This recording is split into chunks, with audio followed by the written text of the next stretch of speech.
우리는 계속해서 디모데후서를 살펴보고 있습니다. 디모데후서 1장 4절과 5절에 보면 사도 바울은 자신의 믿음 안에서 참 아들 된 디모데에게 두 가지를 상기시키고 있습니다.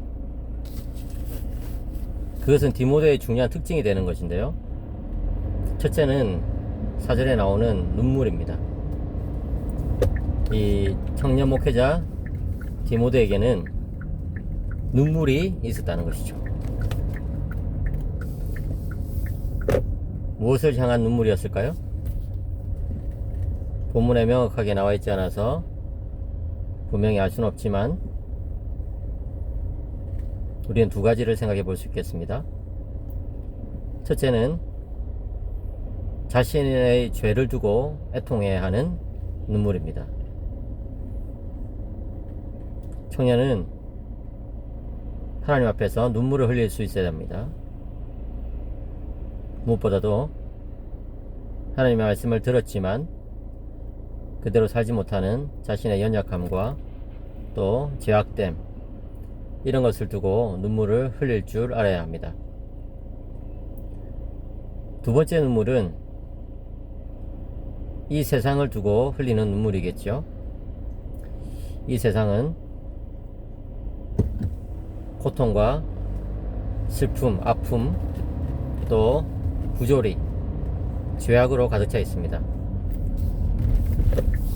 이런 세상을 보면서 눈물을 흘릴 줄 모른다면 그것은 진정한 크리스찬이 아니라고 할 수 있을 것입니다. 디모데에게는 이런 두 가지 눈물이 있었다고 사도 바울은 생각하고 있는 것이죠. 그렇게 눈물을 흘리는 디모데를 만날 때 사도 바울의 기쁨이 넘칠 것이다 라고 바울은 예상하고 있습니다. 무슨 말일까요? 자신의 죄를 두고 그리고 세상의 고통을 두고 눈물을 흘릴 줄 아는 사람은 사도 바울의 기쁨이 된다는 것입니다. 사도 바울의 기쁨이 된다는 것을 다른 말로 말하면 예수님의 기쁨이 된다고 말할 수도 있는 것이겠죠. 또 한 가지 사도 바울이 디모데를 생각할 때에 떠올린 것은 거짓이 없는 믿음이었습니다.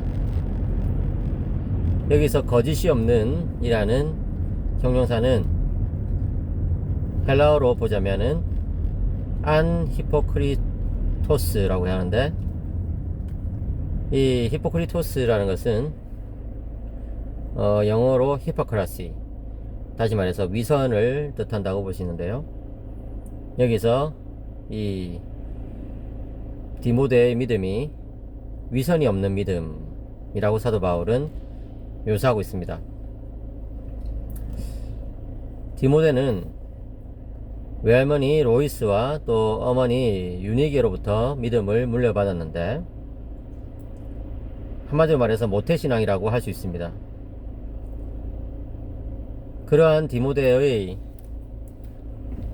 신앙이 위선이 없다는 것은 굉장히 중요한 특징이라고 할 수 있는데요. 어릴 때부터 신앙생활을 계속해서 해왔던 모태신앙의 중요한 특징은 이 위선이거든요.